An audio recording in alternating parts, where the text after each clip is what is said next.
25শে বৈশাখের দিন সকালবেলাতে আমি পরেছিলাম এই লাল সাদা শাড়িটা আর ম্যাচিং করে কিছু অর্নামেন্টস। তো তারপরে রেডি হয়ে চলে যাই রবীন্দ্র সদনে। আমার সাথে ছিল আমার মা আর আমার বাবা। নন্দন চত্বরের অবনীন্দ্র সভাঘরে আমার ছিল একটা আবৃত্তির অনুষ্ঠান। ওখানে আমি দুটো কবিতা বলেছি, একটা আঞ্চলিক ভাষার কবিতাও বলেছি। ভিডিওতে আমি কিছুটা অ্যাড করেছি, তোমরা যদি শুনতে চাও পুরোটা তাহলে অবশ্যই পেয়ে যাবে, সেটা আমার ফেসবুক পেজ কথা ও কবিতাতে, চাইলে গিয়ে দেখে আসতে পারো।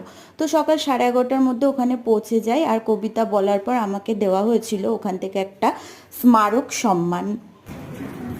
আমারই চেতনার রঙে পান্না হলো সবুজ, চুনি উঠল রাঙা হয়ে। और अभी ठाकुर है तुके ই বসে খে গ্রামে নিয়ে যাব। আজকের ভিডিওটা এটুকুই, বাকিটা আসবে নেক্সট পার্টে। কেমন লাগলো জানিও, ভালো লাগলে সাবস্ক্রাইব করো।